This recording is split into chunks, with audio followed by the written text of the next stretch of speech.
नमस्ते दोस्तों, स्वागत है आप सभी का आप ही के चैनल पर। और मैं अनुपमा एक बार फिर से हाजिर हूँ आप लोगों के लिए ज्योतिष के एक बहुत महत्वपूर्ण विषय को लेकर। तो महत्वपूर्ण आज का विषय क्यों है? क्योंकि आज हम उस विषय के बारे में चर्चा कर रहे हैं जिसकी जिज्ञासा सभी को रहती है, और वो है धन। तो दोस्तों, किताबों में, ज्योतिष की किताबों में क्या लिखा हुआ है उससे ज़्यादा इम्पोर्टेंट ये है कि जो लोग अमीर हैं उनकी कुंडलियों में ग्रहों की स्थिति कैसी है। तो हम आज आप लोगों को जो बताने जा रहे हैं वो हमने बहुत सारे सेलिब्रिटियों के कुंडलियों में देखा और बहुत सारे अमीर लोगों के कुंडलियों में देखा, तब हम इस वीडियो को बना रहे हैं। तो मुझे उम्मीद है आपको आज का वीडियो पसंद आएगा। अगर आएगा तो चैनल को सब्सक्राइब कर लीजिएगा और वीडियो को लाइक कर दीजिएगा। वैसे आपकी इच्छा है, मैं ये बता रही हूँ कि आप भूल न जाएं, बाकी आपके ऊपर है, अगर पसंद आए तो कर सकते हैं। तो चलिए शुरू करते हैं आज का विषय। तो दोस्तों, पंच महापुरुष योग जो होते हैं वो तो उसके बारे में आप लोगों को आइडिया होगा कि अलग अलग ग्रहों से बनते हैं, मंगल से, बुध से, शनि से और गुरु से। लेकिन आज मैं उसकी बात नहीं कर रही हूँ। आज मैं धन योग की बात कर रही हूँ, वो दूसरा है। और आप अपनी कुंडलियों पर लगा कर देखिए कि क्या आप में ऐसा बन रहा है। तो देखिए, सबसे पहले जो ये जो धन के कारक ग्रह होते हैं, शुक्र। शुक्र का अगर राहु के साथ युक्ति है तो जरूर आपके पास धन आएगा। अब ये कुछ लोग कहेंगे कि अष्टम में होगा, छठवें में होगा, कहीं भी होगा, लेकिन वो आपको धन दिलाएगा।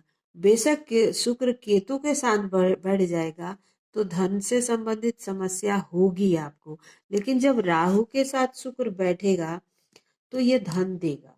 ये धन देगा और आपको अमीर बनाएगा, चाहे किसी भी भाव में बैठा हो। ठीक है, इसलिए मैं क्लियर कर रही हूँ क्योंकि बहुत सारे क्वेश्चन आते हैं।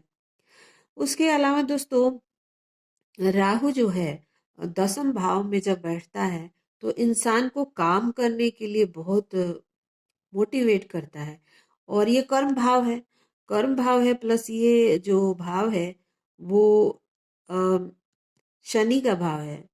तो यहाँ पर जब राहु होता है तो 100% आदमी को धन देता है और पॉलिटिक्स में भेजता है, बिजनेस में भेजता है। इसका अगर बुध के साथ संबंध बन जाए तो बिजनेस में भेजेगा।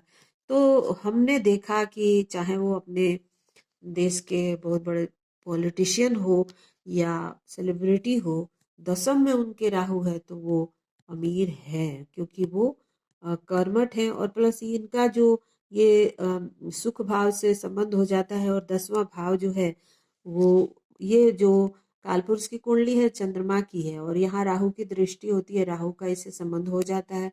चंद्रमा जो है वो पब्लिक है, तो इसलिए इन लोगों को पॉलिटिक्स में भेजता है। इसके अलावा दोस्तों, राहु जो है अगर मिथुन राशि में होता है, अगर वृषभ राशि में है, या तुला में और शुक्र में, तो इन चार राशियों में वो बहुत अच्छा रिजल्ट देता है। किसमें? अ, मिथुन राशि, वृषभ राशि, तुला राशि और कन्या राशि। इन इन राशियों में राहु बहुत अच्छा रिजल्ट देता है और धन देने में सहायक सिद्ध हो जाता है। आदमी को बहुत पॉजिटिव रिजल्ट देता है, खानदानी धन भी मिलता है, मैंने देखा। और ये लोग खुद भी कर्मठ होते हैं और धन अर्जित करते हैं। इसके अलावा दोस्तों, एक युक्ति है शुक्र और बुध की। अगर आपकी कुंडली में शुक्र और बुध साथ में है तो आपके पास धन आएगा, और ये धन योग है।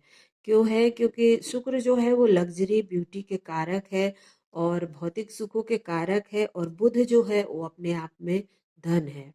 अब कुछ लोग कहते हैं दोस्तों कि शुक्र के पीछे ही भागते रहते हैं, उनको बुध की वैल्यू ही पता नहीं चलता। लेकिन हम जिस धरती के ऊपर रहते हैं, आपको अगर देखेंगे तो पता चलेगा कि सारा कुछ धरती से ही आ रहा है। सोना, चांदी, अनाज जो भी है वो धरती के नीचे से ही आ रहा है। तो धरती के बिना कैसे काम चलेगा? तो धन अगर आएगा तो धरती से आएगा, ऐसे कैसे नहीं आएगा? और एक कहावत अपने यहाँ बहुत प्रसिद्ध है, लोग कहते हैं कि पैसा पेड़ पर नहीं उगता, परंतु वो मिथ्या है, पैसा पेड़ पर ही उगता है। अगर किसी के पास अखरोट का पेड़ है, एप्पल का पेड़ है, तो क्या वो पैसा उनको नहीं दे रहा है? और या चाहे किसान लोग हैं जो खाद्य पदार्थ उगाते हैं और सेल करते हैं, तो उनके पास पैसा नहीं आता। गन्ना की खेती होती है, आलू, प्याज, तमाम तरह की जो चीजें हम उगाते हैं वो धरती से ही उगाते हैं, तो धरती के बिना काम नहीं चलता। तो ये जो बुध है वो धरती है, यानी अर्थ एलिमेंट, पृथ्वी तत्व है। तो बुध जब मजबूत है या शुक्र के साथ युक्ति में है तो आपको धनवान बनाएगा, आपके पास पैसा आएगा, आप बहुत क्रिएटिव होंगे, बहुत ज्यादा आपके पास वाक शक्ति आपकी बहुत अच्छी होगी। और इसके साथ आपके शुक्र का जो कॉम्बिनेशन हो जाएगा वो आपको बहुत अट्रैक्टिव बनाएगा, क्रिएटिव बनाएगा। तो ये देखने वाली बात होती है कि किसके पास कितना डिग्री है, डिग्री भी देखना पड़ता है। तो इसके अलावा दोस्तों, शुक्र और मंगल की जो युक्ति है वो एक भ्रम रहता है कि वो लोगों को मतलब बहुत ज्यादा भौतिकवादी और कहते हैं कि मतलब काम भावना उनकी बहुत ज्यादा तीव्र होती है, इस तरह का बताते हैं। लेकिन वो एक अलग विषय है। धन की बात करें तो मैंने देखा कि बहुत सारे सेलिब्रिटियों के कुंडलियों में मंगल और शुक्र साथ में बैठे हैं, और वो भी 12वें में। क्योंकि दोस्तों आप लोग का मैं बहुत क्वेश्चन देखती हूँ कि शुक्र मेरा 12वें में है। तो ये जो कालपुरुष की कुंडली है वो मीन राशि है, और मीन राशि में शुक्र उच्च के हो जाते हैं। और वैसे भी शुक्र 12वें में अच्छे माने जाते हैं, क्योंकि धन जो है वो व्यय होता है तो संतुलन में रहता है। आप उसको चाहे जमीन में गाड़ेंगे तो वो सड़ जाएगा, जब तक आप उसको व्यय नहीं करेंगे। व्यय मतलब उसको खर्च करना, उचित स्थान पर खर्च करना। तो शुक्र तो खर्च कराता ही है, और आता है और एक तरफ जाता है। तो 12वें में जो शुक्र होता है वो धन देता है, और मंगल के साथ होता है तो भी आपको धन देता है। तो बहुत सारे इंजीनियर वगैरह आप देखेंगे, डॉक्टर देखेंगे, उनकी कुंडली में शुक्र और मंगल की युक्ति होती है। तो हमने देखा कि शुक्र और मंगल की युक्ति वाले लोगों के पास बहुत धन है और अमीर लोग हैं। इसके अलावा दोस्तों कुछ चीजें हैं, जैसे कि दसम और नवम का भाव परिवर्तन जो जो होता है। नवम के अगर लॉर्ड है दसम में चला गया, दसम का नवम में, तो ये एक धन योग होता है। और इसके अलावा अगर 11वें के आय आय और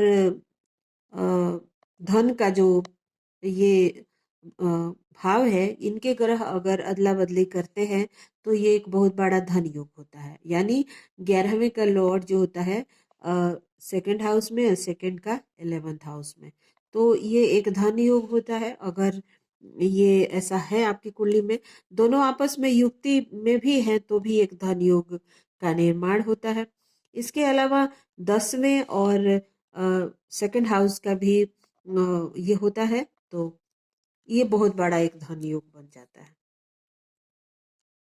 केंद्र त्रिकोण का जो ये अदला बदली है, ये बहुत बड़ा धन योग है। तो अगर आपकी कुंडली में इस तरह का कुछ ग्रहों की स्थिति है तो आपके पास धन आएगा।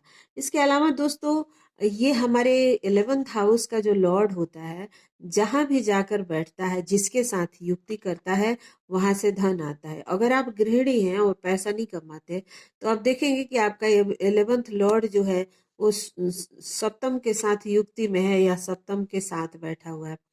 या बहुत ज्यादा चांसेस ये हो जाता है, जो लोग जॉब नहीं करते उनका अष्टम में चला जाता है।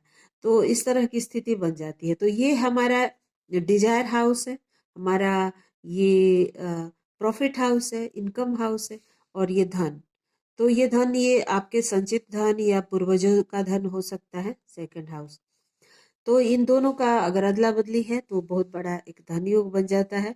और इसके अलावा जो शुक्र और बुध की युक्ति, राहु शुक्र की युक्ति, ये भी एक बहुत बड़ा धन योग होता है। तो आपकी कुंडली में इसमें से कोई है कि नहीं? और अगर आपको लगता है कि राहु और शुक्र है, तो आपके आसपास के लोग आपको बोल रहे होंगे कि ये खराब योग है, मतलब अफेयर वगैरह। तो जब तक आपका अट्रैक्शन नहीं है संसार के लिए, तब तक आपके पास धन नहीं आएगा। धन उन्हीं के पास आता है जो सांसारिक चीजों में इंटरेस्ट रखते हैं, भौतिक चीजों में इंटरेस्ट। साधु के पास तो धन नहीं आता, वो तो सिर्फ मोक्ष की और निर्वाण की बात करता है। तो ये अगर इस तरह के कॉम्बिनेशन होता है तो अफेयर वगैरह तो होना स्वाभाविक बात है, होता ही है। लेकिन इसके साथ धन भी आता है। हम आज बात कर रहे हैं धन की, तो धन आता है, 100% आता है। तो वीडियो आपको कैसा लगा बताइएगा। अब मिलते हूँ नए विषय के साथ, तब तक के लिए मुझे दीजिए इजाजत। Thank you so much. और वीडियो को लाइक करना मत भूलिएगा। सर्वे भवन्तु सुखिनः।